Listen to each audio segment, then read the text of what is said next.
Hello everyone. In this video, we are going to solve the ICSE English Paper 2 2025. So let's begin. The first question here, the 16 questions are compulsory. What does Antony describe as thou bleeding piece of earth? So if you remember, the scene takes place in Act 3, Scene 1 when Antony sees Caesar lying down on the ground below the statue of Pompey. So he says this when he sees Caesar's lifeless body covered in blood. The second question, when Brutus says ambition's debt is paid, he means that. Even this takes place in Act 3, Scene 1, soon after Julius Caesar is stabbed. So after he's stabbed, Brutus tells the people, don't be afraid because Caesar's greed for power and possession has resulted in his death. And Caesar had to die for his ambition. Third question. After Antony's speech following Caesar's assassination, the angry mob kill. So we know that angry mob kills Cinna the poet because he had the same name as Cinna the conspirator. Fourth question, when Antony says he must be taught and trained and bid go forth, a barren spirited fellow. So he refers to, so if you remember in Act 4, Scene 1, Antony is speaking to Octavius about Lepidus. Doesn't he say he is like, we should treat him like an ass bearing gold? Fifth question, who were the members of the second triumvirate formed to rule over Rome after Caesar's assassination? So we know the three people are Mark Antony, Octavius Caesar, and Lepidus. The sixth question, which of the following words best describes Cassius' mood when he says, come Antony and young Octavius come, revenge yourselves alone on Cassius? So here Cassius is frustrated because he says he is hated by the one he loves and defied or disobeyed by his own brother. So he is frustrated. Seventh one, in the poem Haunted Houses, what does the speaker see at his fireside that the strangers cannot? So the speaker sees both the present and the past that the strangers cannot see. Eighth one, in the poem The Glove and the Lions, who does Count the Lord sigh for? So if you have watched the summary, I have explained this so many times. He sighed for the beauteous, lively dame. Ninth one, select the following options that show the correct relationship between when great trees fall. Okay. When great trees fall, the world is left permanently unstable. It is not left permanently unstable because after a period of time, peace blooms. In the poem, the natural world is depicted as reacting with fear and uncertainty when great trees fall. Yes. So there is fear and uncertainty. So first is false, but second is true. The poem A Considerable Speck expresses Frost's respect for intelligent life. Which of the giving options contain the figure of speech that appears in the line? And in the sky, the feathered fly turn turtle while they are winging. So if you see here, alliteration is used. Alliteration is repeating of the same consonant sound in the beginning of two closely placed words. So if you see here, month, middle, May. So there is alliteration here as well. That is why A is the answer. In the short story with the photographer, the narrator asks the photographer, is it me? Because he was unable to recognize his own face. 13th one, in the short story, The Elevator, which of the following does Martin's father not do when Martin expresses his fear? He dismisses Martin's concern. Yes, he does that. He encourages Martin to use the stairs. No, he doesn't encourage him. So this is the answer. He tells Martin to grow up and brave. He says that he watches TV and ignores yes. So B is the answer.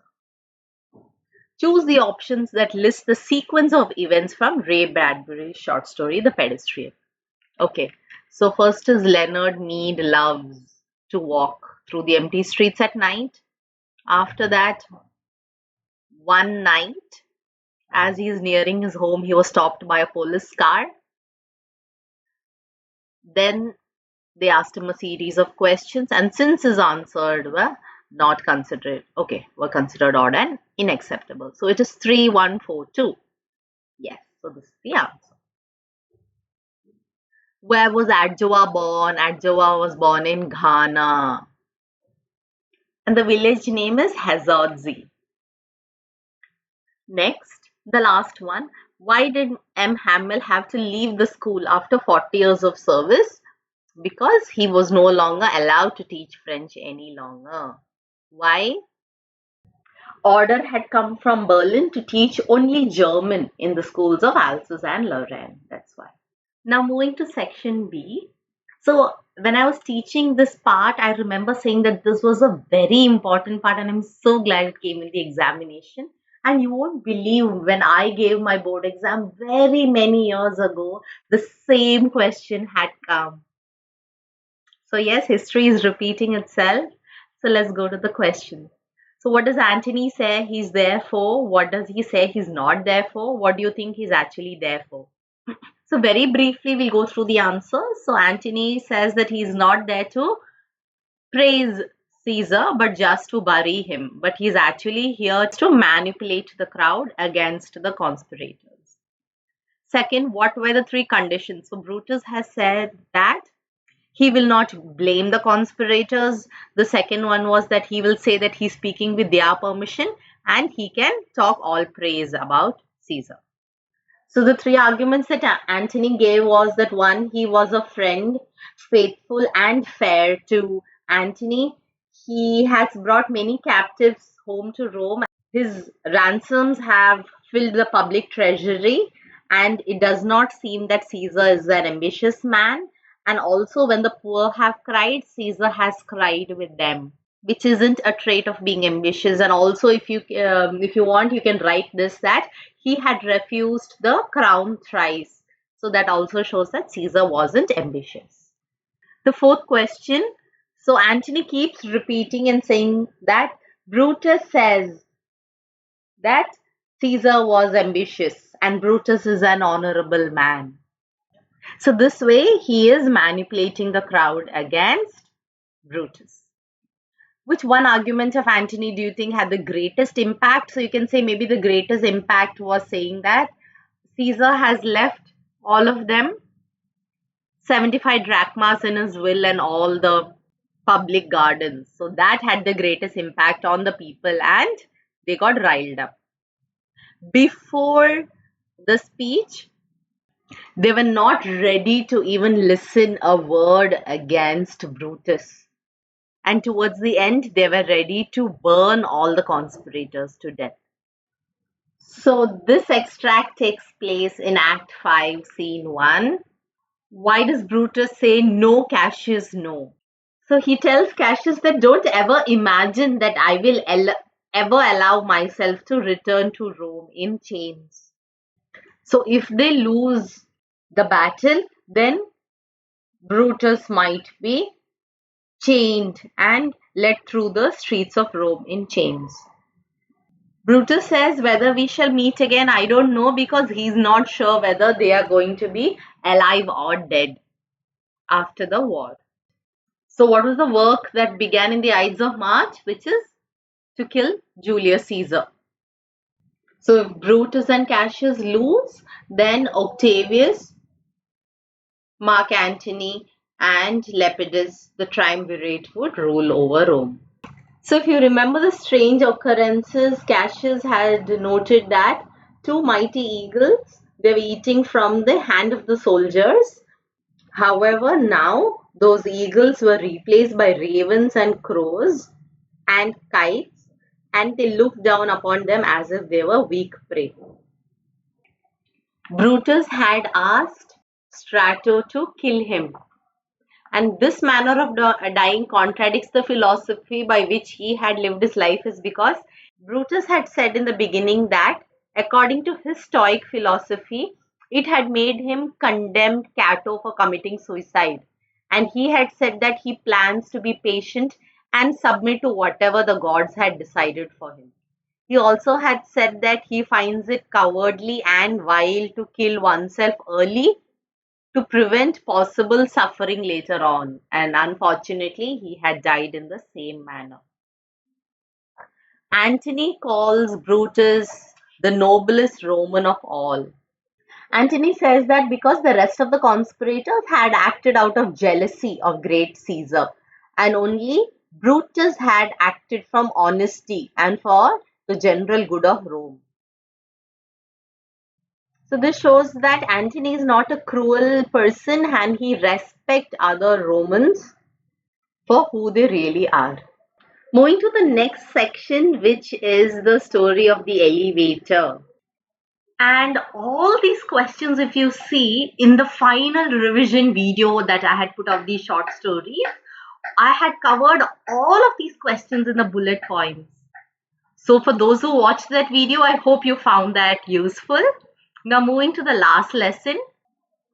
Here, what was the word that? So if you remember, there was a bulletin board in front of the town hall which usually gave all the bad news.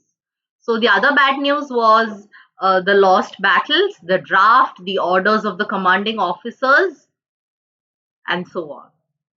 And the daily bustle at the start of the school day was also mentioned as the bullet point in the final revision video. And also what was different on that day was also mentioned. And what did he feel? Oh my God, this was also mentioned. And what did he urge his listeners never to forget? Their language. And what did he want to do? He wanted to give all the knowledge that he knew before going away and to put it all in their heads at one stroke. Now coming to the glove and the lions.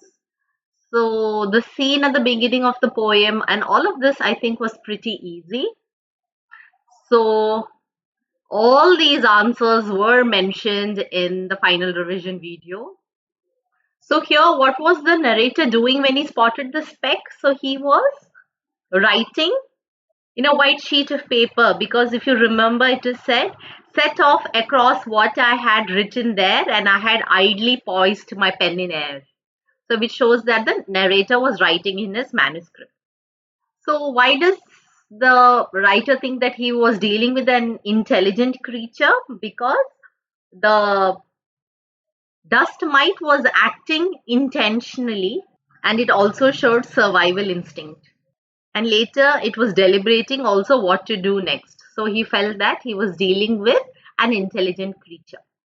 So I hope the paper went well. God bless. And now let's keep our fingers crossed and hope that the exam went really well.